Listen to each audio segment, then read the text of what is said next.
channel.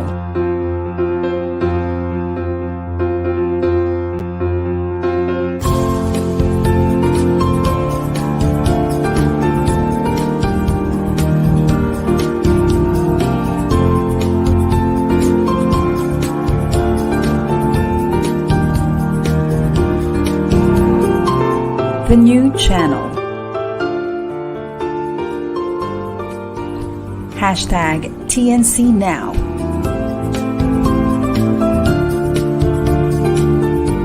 The views, opinions, and insights expressed in the following shows are those of the host, producers, guests, and viewers. They do not necessarily reflect the position of the channel. Viewer discretion is advised. Mabuhay! Welcome to the new channel. Our passion transforms a community that sees all things new.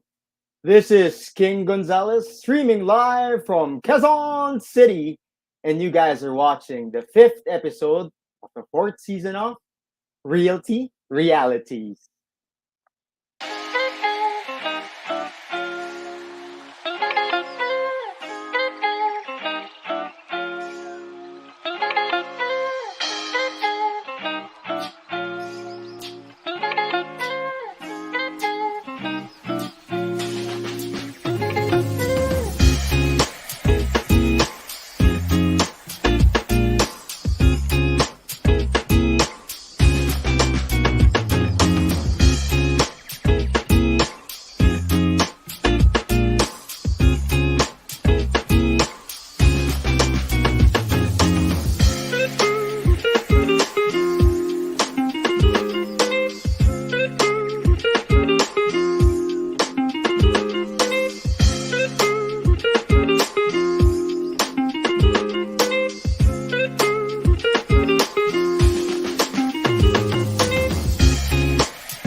A good Saturday afternoon to everybody, wherever you guys are watching us from.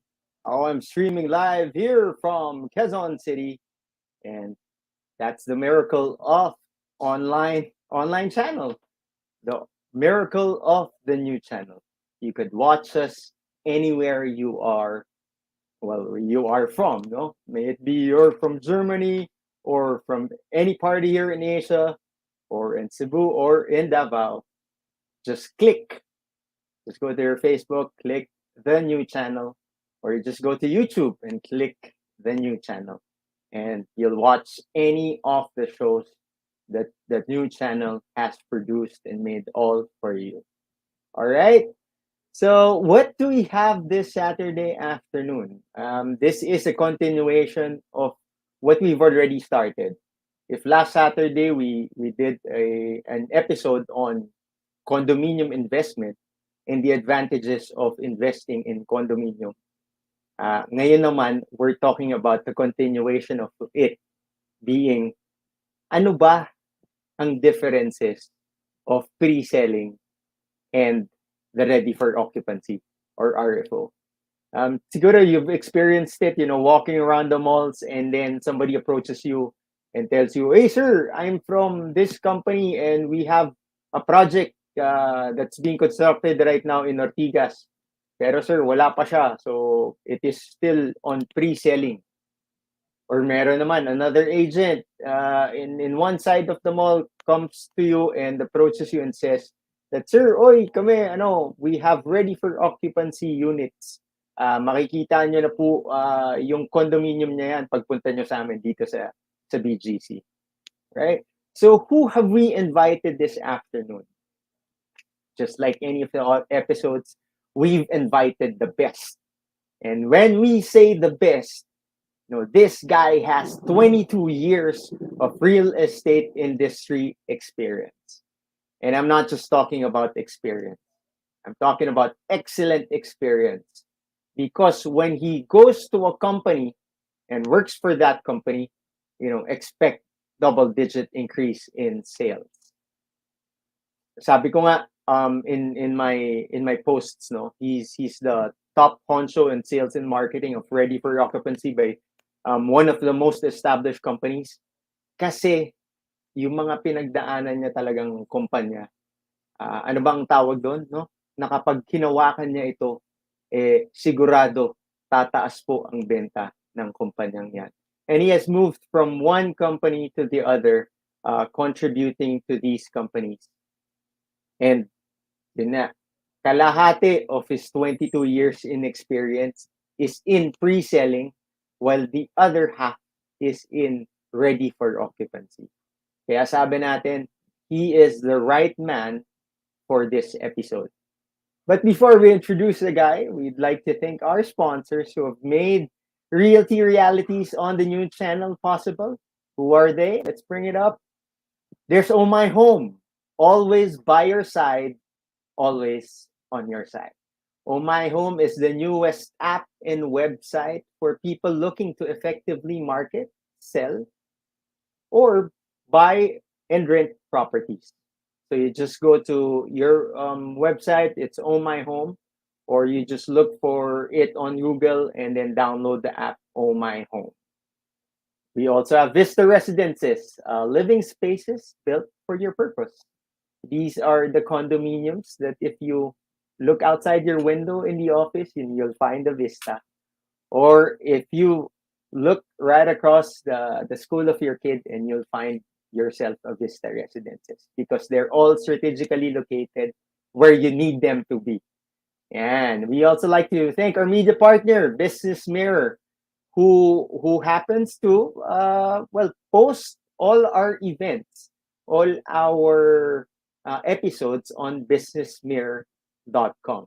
And then soon, pati yung mga replays yata, I hear they will also be posting it. Or at least man lang yung mga salient points of our episode. You'll find it there at businessmirror.com.ph. Sino pa? We'd like to thank our partners, our coffee partner, that's Shift Cafe. And then, lastly, dahil alam ko, gusto nyo nang malaman kung anong pag-uusapan natin, we also have Q Bags by Candy. And if you want to win this Q Bags by Candy, simple lang. All you need to do is just to ask, and you shall receive. Ask us a question, whatever it is. Sana man lang related to what we're going to discuss this afternoon. And then just put it in the comment section. Later on, we'll read your question. If you're the first person to ask the question, you'll get for yourself a bag from Q Bags by Candy. Yan, alam ko, yung guest natin sa backstage, he was ready. He showed me a picture this morning that he was ready for this interview. Naka-quote na yata siya nung umaga pa lang. Pero nakita ko yung setup niya. Who is he?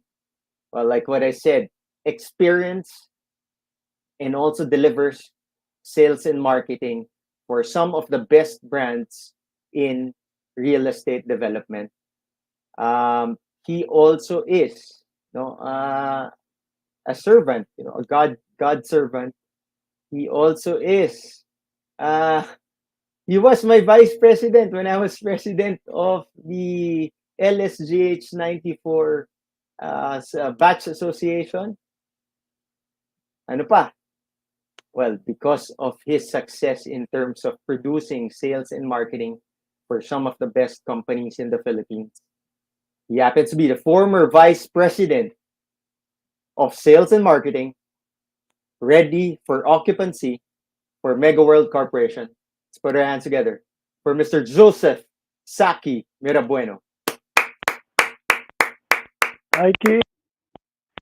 Hi. For that form.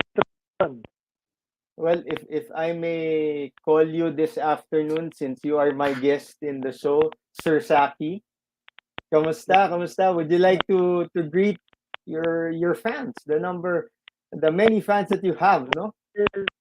Viewers or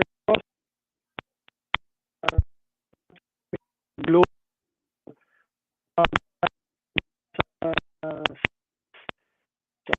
Sir Sak, Sir Sak, sorry, I have to put you back on the backstage as we fix your audio. Sige, yeah.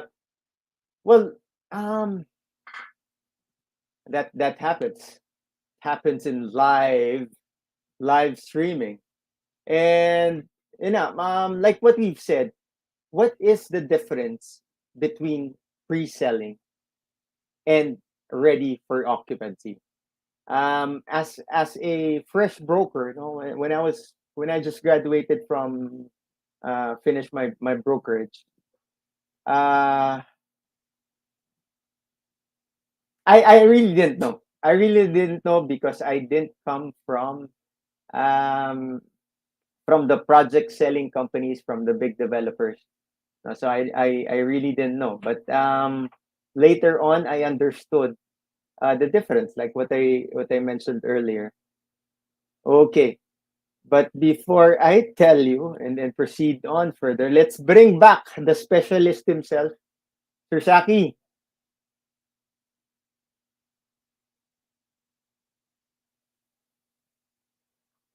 Yan.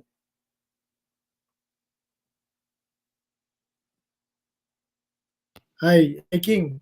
This Yan, is yan, yan. Sige, sige. Try yun. try muna natin by you greeting the family or the Again, fans out there. good afternoon or good evening wherever you may be across the world, no? Maraming salamat, Sir King, for having me in your show. I'm excited, no? Even after, especially after hearing your very warm introduction. Ngayon, I hope that I can live up to it. I hope that I can share a few things that I've learned in my 22 years of experience. But yeah, before 22 years, I just like to tell your audience na I've known you for, isa trivia lang, I've known you for 40 years. Hindi Oh, ba? Hindi talaga? naman halata. Pero Ever since press. newborn pa lang tayo, magkakilala na tayo noon. Oo, actually, ano pa lang, ganyan pa lang tayo kaliit noon. Ano? Nice, nice. Well, as I said when I saw you backstage and I said, ay, ibang klase talaga.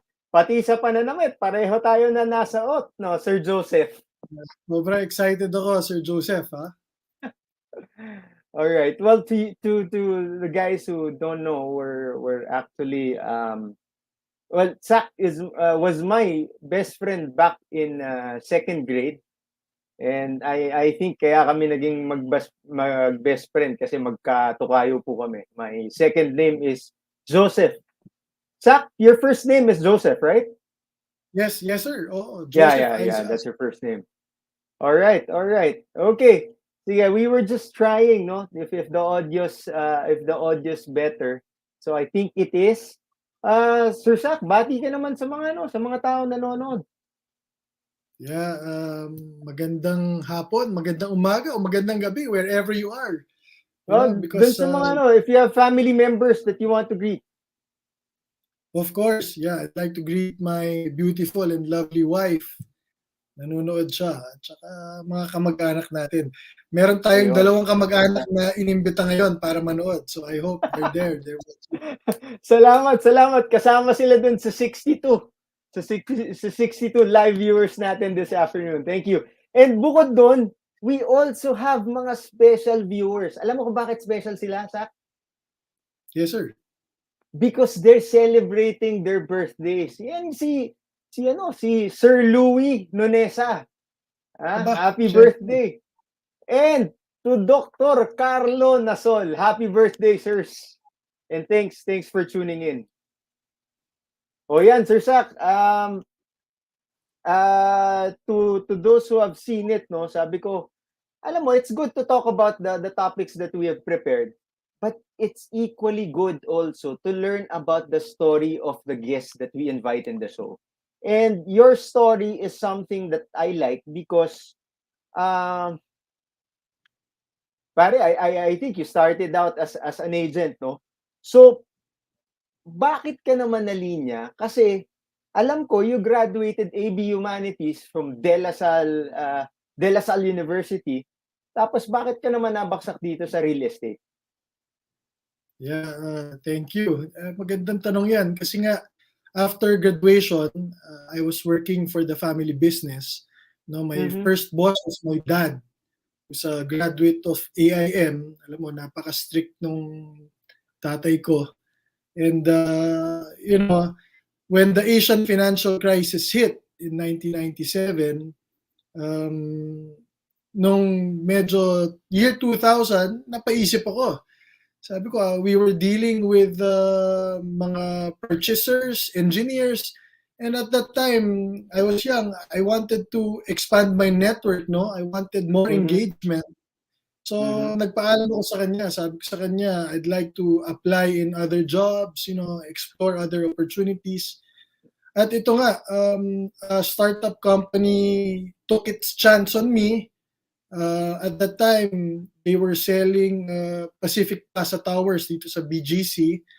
Mhm. And I was fortunate to have been mentored by one of the greats in the industry.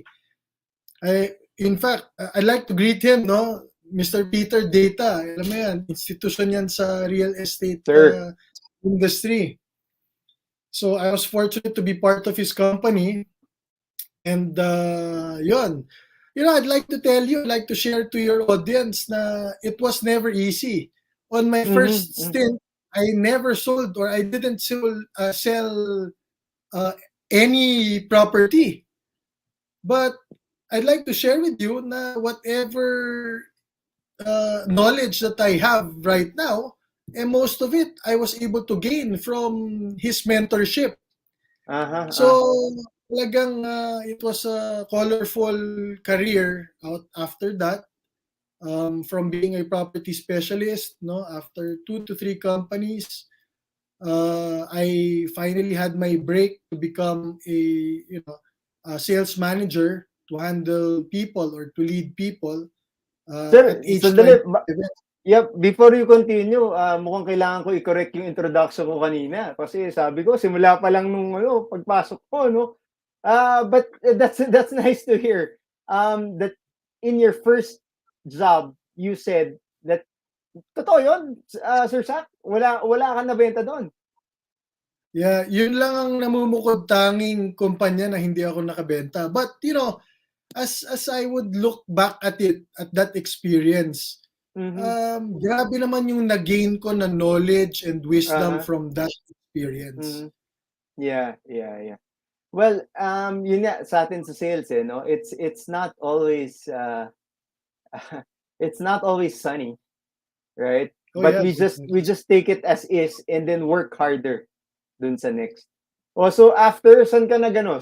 Where did you go to after that? well, I worked for a few other real estate developers as a property specialist, no? But at that time, I don't know if magandang ikwento to, but I knew I was going to be a vice president someday. But Nice. of course, that's not always the goal. The goal Uh-huh, is uh-huh. just to really give it your best every time. Mm-hmm. As pangalan natin kasi Joseph. So Joseph the Dreamer. Mm-hmm. So Mm-hmm. anyway, That's at right. age 27, I became a sales manager, one of the youngest sales Mm-hmm. manager for Dell Corporation. Mm-hmm. Again, I'd like to greet my former boss, Miss Olive Ong. She gave me that opportunity to become a manager, to lead. And yeah, and from there was so much experience, so much knowledge to be gained from mentoring people. I just felt that at that time, kung ano yung natutunan ko sa realty, mai-share ko na sa ibang tao. Mm-hmm. No? Mm-hmm. Mm-hmm. And I was happy doing that. I was happy sharing whatever knowledge of sales. Mm-hmm. I At at tingin at, ko at the young age of 27, you were already at that point of sharing what you learned. well, definitely, ang tingin ko kasi sa sales hindi siya sales job It's an art. Uh-huh. No, Yeah, it's yeah. passion. So Uh-huh. you want to Uh-huh. share that passion with other people. That's right. So That's right. I was thankful na I landed that job and then From Bell Corporation, I went to SM, Mm-hmm. and siguro one or two more developers. But it Mm-hmm. was in 2009 that I applied in a startup company, Arthaland Development Corp Okay. or Arthaland Corporation. Dito naman ako namulat ng sustainability. No? Ito Uh-huh. yung mga Uh-huh. milestone sa buhay ko. Yeah. Kasi Yeah. Good. yung mga malalapit sa puso ko ngayon na advocacy or yung passionate tayo that we are Mm-hmm. passionate about. Mm-hmm. So yeah, that startup company was the first green building, residential green building in That the was in whole BGC, Philippines. no? Yeah, definitely. Yeah. Oo. And then I before I was Zach, in hindi mo alam yun, eh, no? I know a bit about that company because I want to greet to Mr. Jaime Gonzalez of Artaland. My tito. Eugene, Opo. I see. Oo.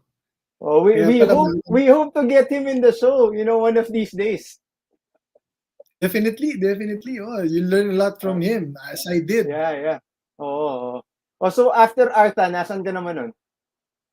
Well, that was the time when my former boss in Ayala, or Mhm. also in Artaland, Ma'am Donna Racho, I'd like to say hi to her Mhm. too, invited me naman for another startup company, this time as a pioneer of ready-for-occupancy developments under Mega World. So that was in 2012, no? Just to complete the whole 9 yards. In Uh-huh. 2012, I was part of that pioneer group that offered the ready-for-occupancy development. Mhm. Mhm. And then as And we know, yun na nga, when the pandemic hit, hindi ba, a few years ago, medyo ang daming challenges, and this was the time when I went back to school while doing mhm. getting ready for occupancy of Mega World.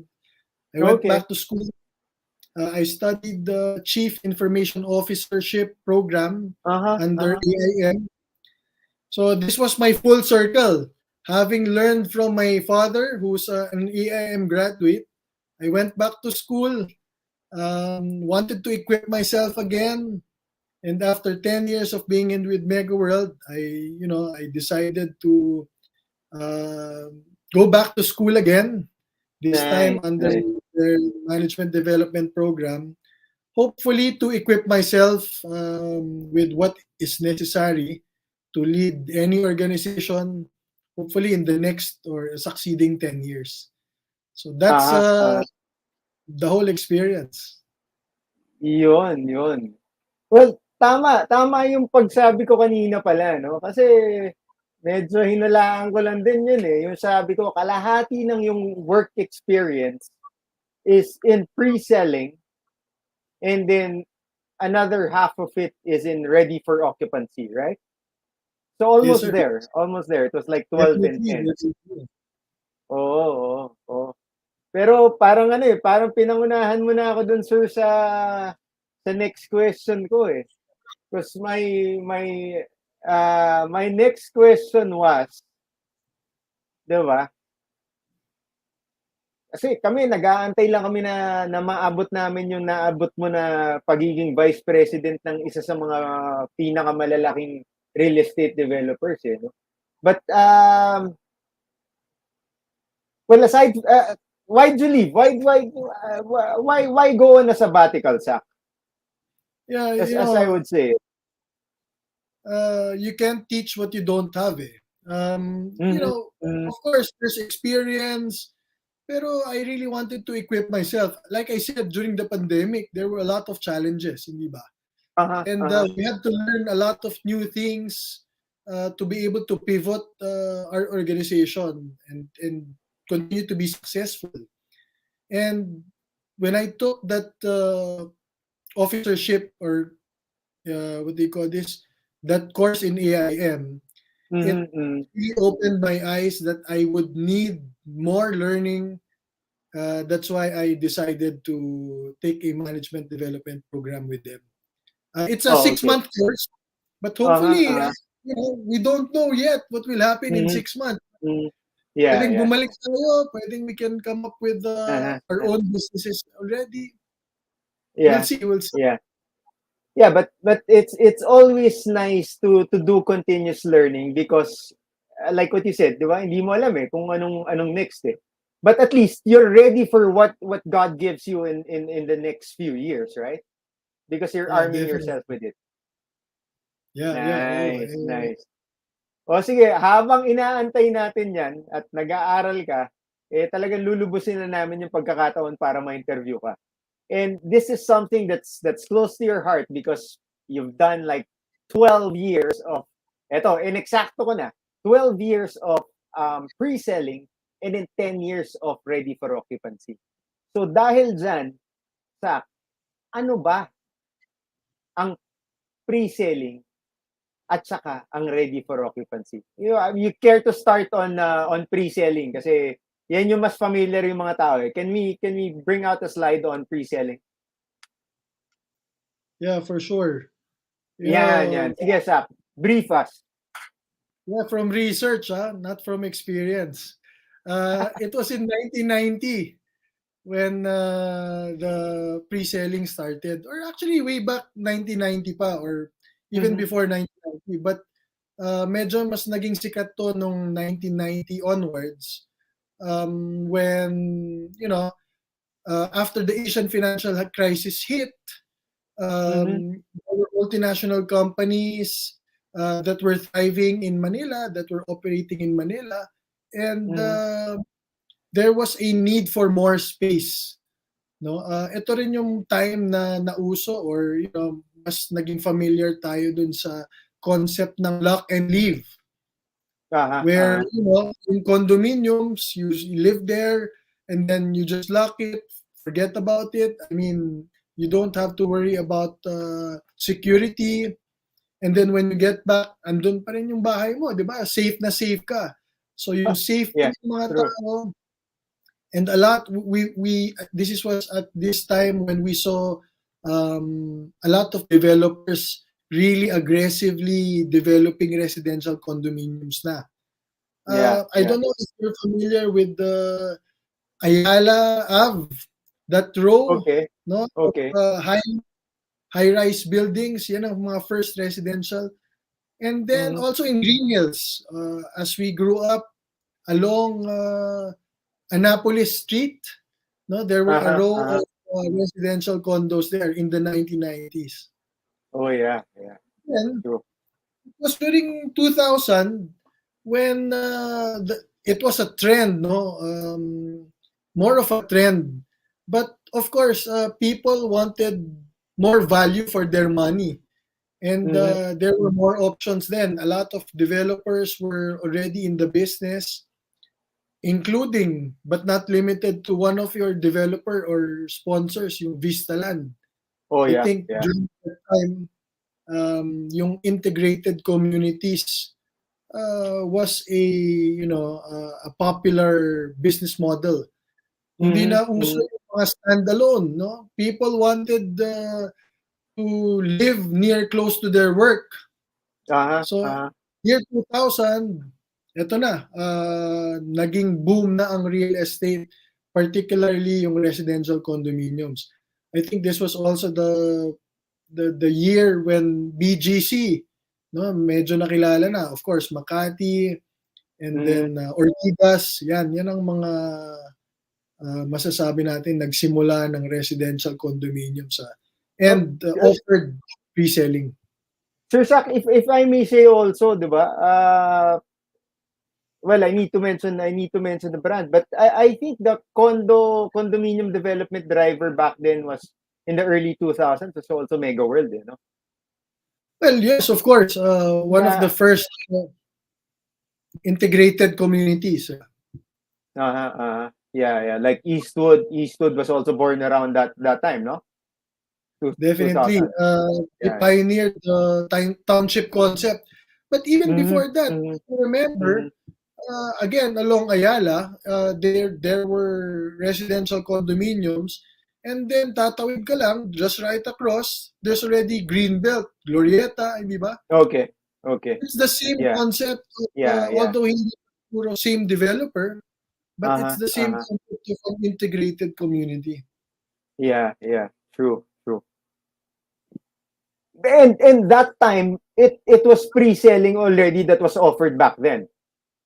Yeah, definitely.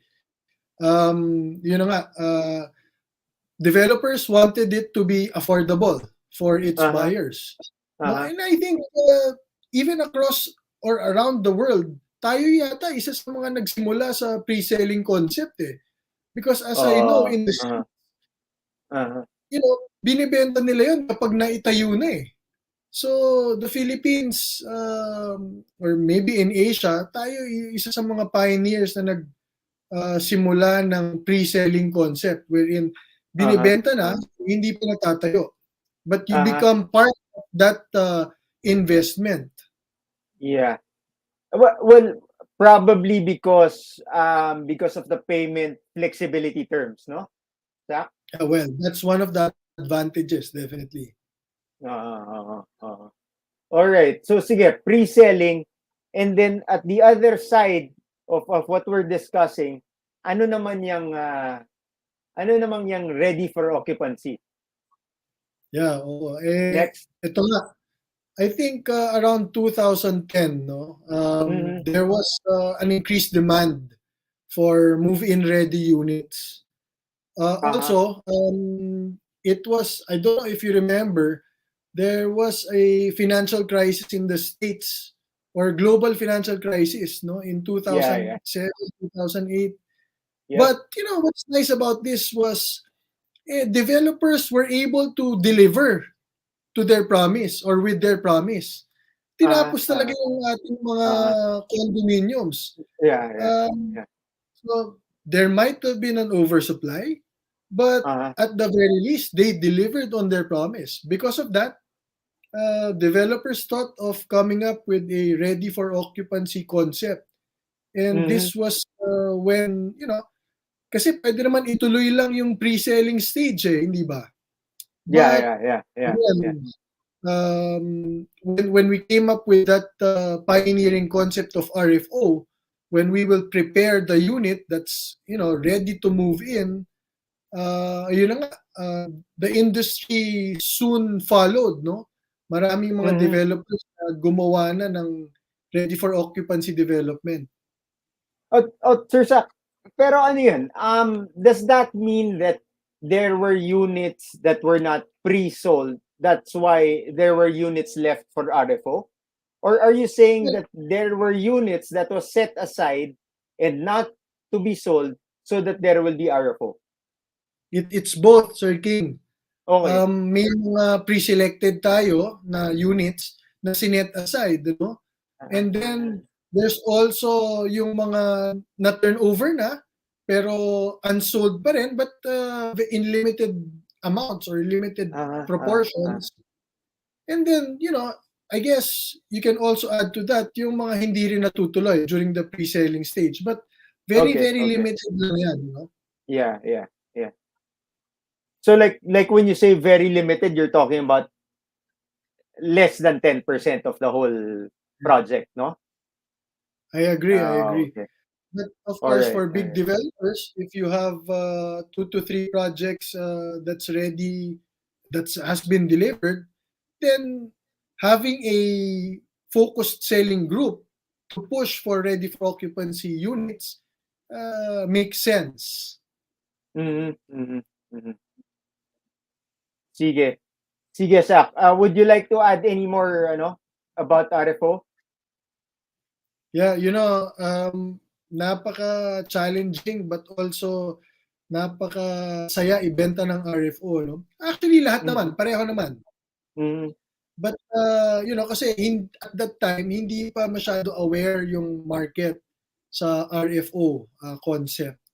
So, mas maganda dahil mas marami kang natutunan as a pioneer of that. Sige. Well, alam ko sabik ka nang to discuss the advantages and also probably the disadvantages of each, no? Kaya dyan man sa pre-selling or dyan man sa ready for occupancy. Pero, di ba? Para bigyan muna natin naman ng chance yung mga ating sponsors to thank them. So, we'll continue with our discussion about pre-selling and RFO after a few reminders from our sponsors. So we'll be back.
Juan Lu and his puppets face to face with special guests Makata Tawanan, Jess Box, and the Lunaria Marionette Show.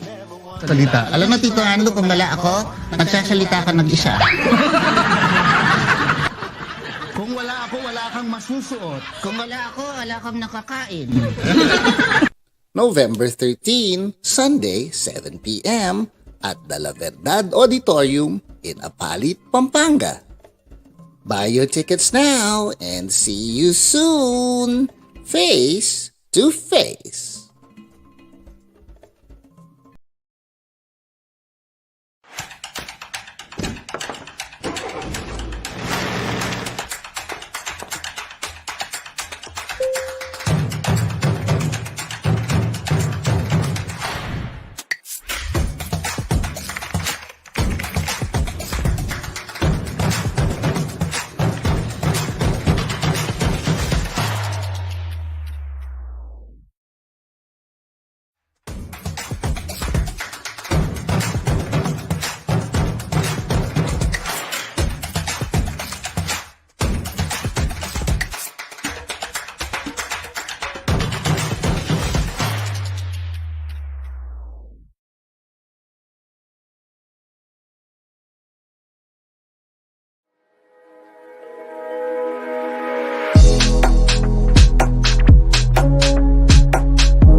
Hey, you guys are back here at Realty Realities only.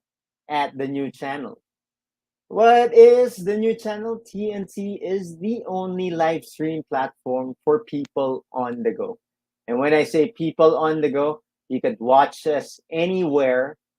Well, because as long as you have your mobile phone or you have your iPad or laptops, just click on the new channel on your Facebook, or you go to the YouTube, you go type new channel, and you can watch any of our fantastic shows. And these shows are something that we really thought, think of in terms of content. Um, and then we talk to the guests, to deliver the best that we can in terms of bringing you topic that you guys learn from. And it's not just you who learn from the topic; it's also us, the host. So watch or any of our shows that you see on our screen. These are the new shows. This August, you have Grow with the Flow, Breakfast with the King, 1 Million Life Coaches, which we live stream from the US, the front line. And then also this evening, you have Business Brews and more. Here for host us, Miss Celia Co. Right? Um, just catch any of our shows, including my show, that's Realty Realities, every Saturdays at 4 p.m. So, okay, let's bring back our guest. He is the former vice president of Mega World Corporation, and he specialized in sales and marketing for Ready-for-Occupancy. Bring in Mr. Saki Mirabueno.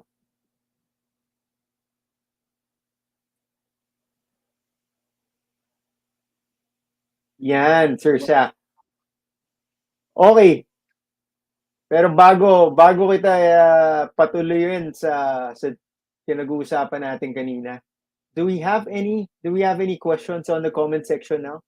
If we don't, we just want to remind everybody, it's as simple as asking us a question. We have 20 minutes left, and the first person who asks us a question will win for herself or himself, this beautiful bag from Q Bags by Candy. All right, Sir Sak, kanina sabi mo, 'di ba?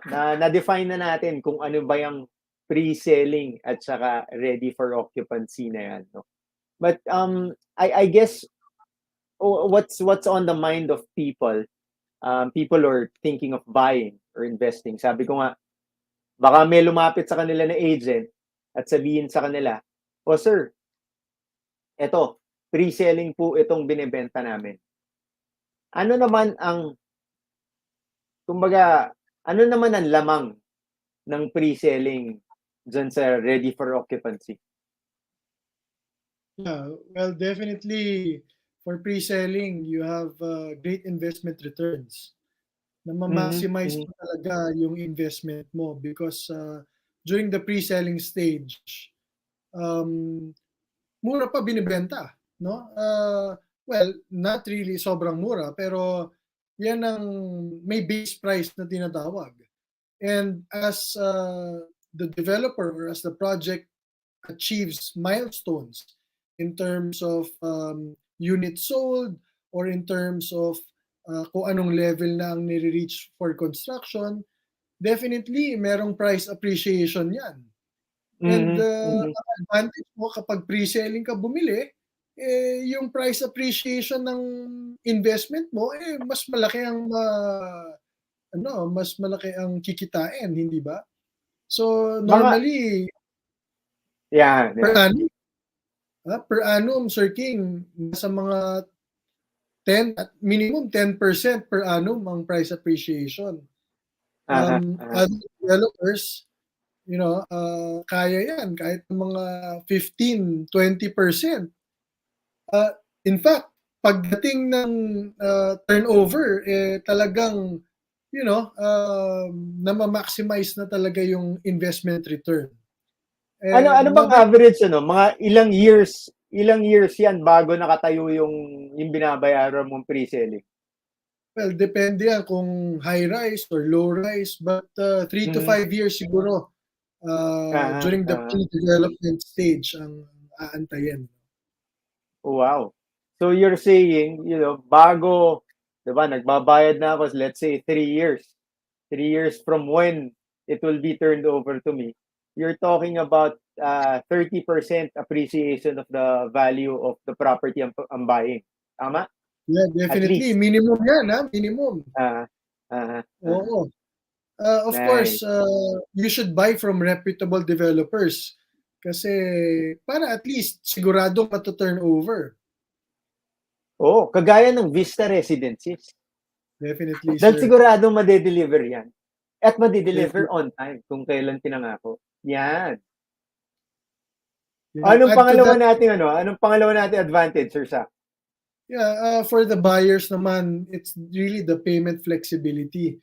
Mhm. Like I mentioned earlier, in the US, kailangan itinatayo muna ng developer yung project or yung condominium. But because here in the Philippines, developers offered it during the pre-selling stage. Now owning a unit is very possible, becomes very possible for mga managers, Mhm. yung mga Mhm. startup families Yeah. because Yeah. parang lumalabas they forced savings sa kanila yon while waiting for the Ah, condominium. They pay for it. And yeah. if I may share then, they won't have to pay the whole amount, no? The 100%. Uh-huh. Usually, Uh-huh. 20 to 30 to 40% during the Uh-huh. pre-selling stage. And then, Yeah. during the balance upon turnover of the unit, pwedeng you can approach a bank. Of course, you can pay it off through cash Mhm. or Mhm. you can approach any bank to pay off the loan, so to speak. So Right. madami, Right. grabe yung advantages ng pre-selling. Right. It makes owning a unit really possible for startup Uh-huh. families. Okay. Okay. Lastly, siguro I'd like to share yung you get to choose prime units. Mm. Okay. Itong Okay. age to po, usually nag-uunahan ng mga buyers, no? May mga Mhm. Mhm. preferences kasi yan eh. Well, some prefer um, a unit facing the east or low floor or high floor. Depende sa preference nila. So at least during the pre-selling stage, you will be able to choose a unit that you really would prefer for your family or for investment or for your family. I see. I see. O sige. Doon naman tayo sa sa ready for occupancy. What are the advantages of RFO? I guess as opposed to yan, di ba? As opposed to pre-selling. Can you bring out Definitely. that slide, please? Yeah. Well, for RFO, you won't have to wait for long. Hindi ba? Mhm. Mhm. Especially for Filipinos, I would think um, ano sila ano tayo for that matter, gusto natin nahahawakan, gusto natin nakikita or Ah. generally naman that's the case, hindi ba? To see is Yes. to Yes. believe. So Yes. for RFO, it's already there. You can view Yes. it, you can go to it, Uh-huh. you can touch it, you can smell it, lahat. Uh-huh. Uh-huh. Makikita mo na for your eyes. So it's Oh, move-in ready. yun yung sinasabi mo, that's why it's move-in ready. Can we have the next slide please for RFO? Yeah. But if you also compare it to the pre-selling, Sir King, ang Mhm. magandang advantage din ng ready for occupancy offering, yung Mhm. payment flexibility. Oh, okay. You don't have to pay for it cash. Again, Ganun. from Sandali, ganun ba? Ganun ba? meron pa. A Okay. lot of Okay. developers still offer um, maybe 2 to 5 years, no? Uh-huh. Ng ganung depende sa well, of course, sa economy natin or sa No, availability. this is something that I'm mistaken kasi pag sinabi mong RFO, nasa isip ko kaagad cash payment siya. So, hindi, meron pa ring payment terms. Well, that's your option. If you want to pay for it in cash, Oh, okay. Okay. Yeah. you can maximize the Mhm. discount. Diba? Maganda Uh-huh. rin yun. So Uh-huh. that you're able to pay off the unit, wala ka nang iisipin na, payments, monthly payments, or issuing checks. Maganda rin naman yun na ma-maximize mo yung discount. Yeah, But for other developers, they still offer maybe 2 years, 4 years of payment plan, a payment plan. Ano yun? And Ano maybe yun, Sir Sak? In-house payment plan yun? Or that's still through a financial institution? well, that's mostly our in-house, no? Kaya I'd Okay, like to okay. share with your audience, those who are Uh-huh. looking for something that's ready for occupancy, mga matitira na nila, you ask your agents, you ask your brokers for any payment plan available, kahit na ready for occupancy Mm-hmm. na. Because Mm-hmm. aside from having a discount, baka ma-maximize mo pa ang iyong investment by coming up with a 2 or 3 year payment term. Okay, okay. And then And lastly, yeah. another advantage that I could think of is it's ready for revenues or Mm-hmm. revenue Mm-hmm. ready. Di ba? Mm-hmm. Business ready nga ang tawag nila because Yeah. once paid for a minimum down payment, let's say 10%, 20%, then you can move in, then you can have it leased out to your tenants. Di ba? Yeah. So Mm-hmm. it's good business. You make your money work for you. You Mm-hmm. just have to be smart about your investment. Yeah. Yeah. Oh, Sir Sak, mukhang na-stress din yung third part na yan na sabi mong revenue ready nung our friend, Mr. Carlo Davila last week. Na sabi na, dun sa mga meron namang cash, 'di ba? Tas gusto nyong paikutin, bilhin nyo yung RFO unit, tapos paupahan nyo and make other person's money work for you. Definitely. Marami ng options ngayon. Kaya you just Uh, have to be wise about or mhm, whatever you will require. Kung kailangan mo ng a place that you want to move in right away, then consider RFO. Maraming mhm, options mhm. dyan. Uh-huh, uh-huh, Big uh-huh. developers offering very good financial schemes. Yeah. So now that you've mentioned the two things, 'di ba? Yung pre-selling at saka ready for occupancy. Ano yung striking na difference? I think it depends on the situation of the person, right? Yeah, So definitely. if the person is looking for something that he would like to live in, bigyan lang kita ng situation, Sir Shaq, no? So halimbawa ako, 'di ba? Kaka-promote ko lang na manager. Tapos pinaplano ko ng mag-asawa, yung long time girlfriend ko. Tapos nag-iisip na rin akong bumili ng property. What's your recommendation? Should he buy something that's pre-selling or RFO? Well, in that case, I would suggest pre-selling, Mhm, Kasi mhm. hindi pa naman sila magmo-move in together, eh. Unless they Okay. plan to move in together before marriage, Yeah. but Yeah. of course, ayaw naman Uh-huh. natin 'yun. Yes, yes. Pre-selling would be a more ideal develop or investment kasi Mhm. at least mama-maximize mo yung payments mo at yung investment opportunity. Now, Yeah. let's say you'll get married in a year's time. You Mhm. want to move in with your wife, future Yeah. wife, right away.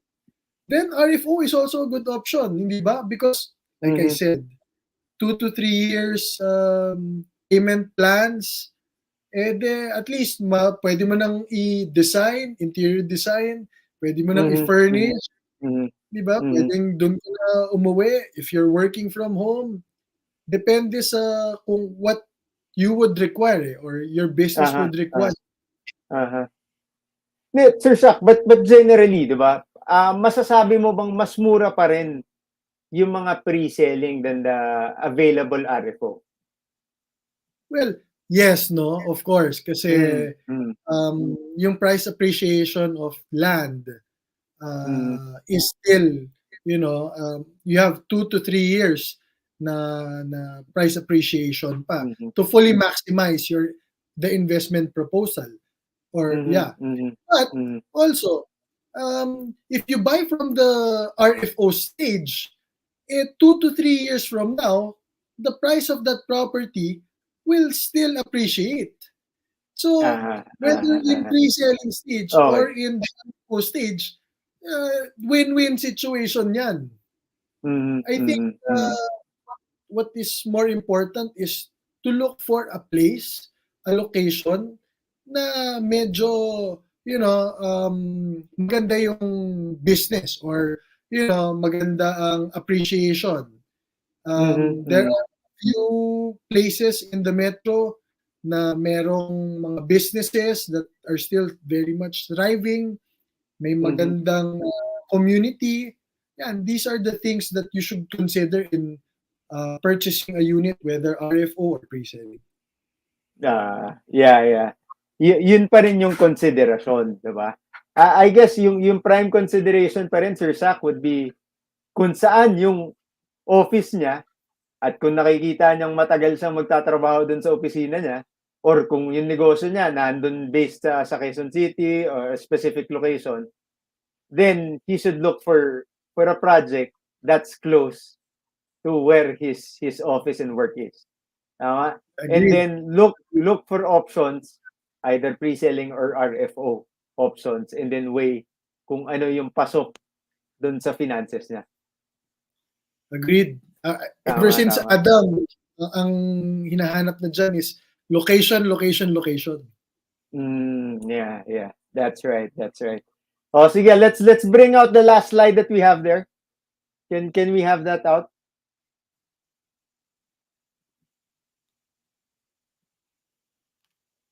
Ayan. Dahil nandun na rin tayo sa so what do we look out for? Sige, Sir Sak, Well, can you go through this? definitely. Whether you're looking for a ready-for-occupancy or pre-selling unit, Mhm. I would Mhm. suggest you look for sustainability. Projects that support or are conscious about sustainability. We Uh-huh. only have one planet, and this is our only, world that we live in. So, at least for developments that or seek to take care of our world, Mhm. let's support that. Climate change is affecting us right now. So, yan ang actually what to look for out for and wish list ko, for people to support sustainable projects para mas maalagaan naman natin ang ating ang ating mundo. Number two, be smart about lease opportunities. If you're not going to live in it, or if you have the option to lease it out, look for locations that have good businesses surrounding it para you have that option to have it leased out. Mhm. Again, you make your investment work for you. If you have that opportunity, go for have it leased out as well. Para at Mhm. least Mhm. kumikita ka na sa price appreciation, and then kumikita ka pa dun sa lease revenue. Oo, dapat And dapat conscious ka dun sa option na yon, ano? Na yeah, kung sakasakali man dun sa sinasabi kong example kanina, na kung sakasakali man tanggalin ka nung opisinang pinagtatrabahuhan mo, 'di ba? At least yung binili mong kondo, pwede mo pa rin mapaupahan sa ibang tao, right? definitely. All Yeah. right, all right. What's your third? Well, of course, there are a lot of upcoming communities right now, Mhm. whether in the north or in the south. Look out for those, no? Kasi ang price appreciation nito, sobrang magiging maganda, no? Because of the build. Mhm. Marami ng communities ngayon in the north, as far as Pampanga, Bulacan, no? And then in the south, there's Laguna, there's Cavite. Maraming big developers na nandiyan ngayon.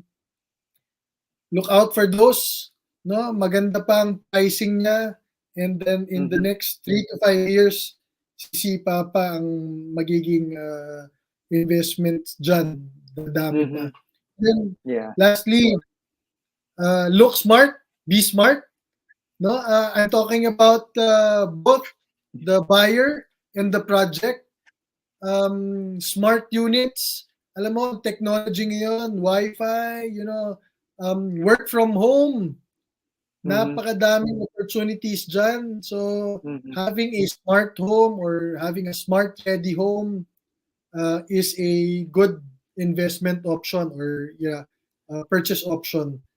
So, Mm-hmm. you just have to balance these things, and then at the end of the day, yung price appreciation for the investment, especially now na tumataas ang dollar, no, Mm-hmm. maganda to invest in realty long term wise.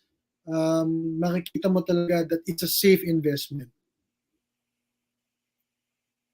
Wow. Natuwa ang ating mga broker friends who are supporting our show, and all those who are in the industry because of the insights that you've given us, Sir Sak. And not just the professionals who are already with us in real estate, but also the people who are thinking of buying their own, di ba? Especially yung mga first investments. And also yung mga kapwa natin na Lasallians who are watching us also and thinking of investments. Now you've given them the advantages and then weighed also the options of whether to buy pre-selling as well as ready for occupancy. So maraming salamat, Mr. Joseph Saki Mirabueno, for spending this afternoon with us and sharing with us the 22-year experience and insights that you have gained. So maraming salamat. Let's give Sir Sak a virtual tap. Salamat. Do we have any oh, meron tayong question. But we don't have time. Oh, yes, yes. We will answer this offline, Miss Pauline Lazaro. What forms of protection are available to buyers of pre-selling properties whose developers pulled up in midstream? Well, um, can we, Sir Sak, sige, can you, just probably in 2 minutes, what's the Yeah, protection of buyers? yeah, definitely meron naman tayong Maseda law, no? So this protects our buyers na kapag hindi na itayo yung unit, makukuha pa naman nila yung kanilang refund. So this is already an existing law, and Uh-huh. those who want to purchase properties or those who purchase properties will be protected by this. Maseda law. Just please look it up. You Yeah. know, the knowledge of this will give you the power as a Mm-hmm. buyer para Mm-hmm. hindi maloko. But that's also one of the things that is important in buying real estate, to buy from a reputable company, because 100% of the time they will deliver on their promise. Yeah, yeah, that's right. And as what I said in the last episode, also go check with your agent as well as your broker if it has an HILURB permit and license to sell, diba? Yeah, Because that's the first step that these developers have to make. They have to register that they are developing something, so you'll be protected. So thank you, Miss Pauline, and thank you, Sir Saki. So like what I've said earlier, you've won for yourself a Q bag by Candy. Sir Sak, again, maraming salamat sa iyong oras, lalong-lalo na sa iyong imparted knowledge to everyone. Thank you very much, Sophie, for having me. Yeah, it's been a pleasure. All right. So that's about the time we have here this Saturday afternoon at Realty Realities, only at the new channel. You know, if you want your friends to watch this, you can easily just share, or you can ask them to go to the new channel, and we all have this recorded. So if we said something bad, you'll also catch us there on our replays. You can find us by clicking hashtag Realty Realities on TNC or hashtag the new channel. So that's about the Saturday afternoon. Maraming salamat to you, the viewers. Thank you very much for watching our show. Also like to thank our sponsors. That's My Home, Vista Residences, one of the most reputable condominium developers in the country. Also would like to thank our supporters. That's businessmirror.com.ph. Also, Sir Sak will be sending to you coffee care of Chef Cafe and also Q Bags by Candy. So maraming salamat again. God bless us all at mabuhay tayong lahat.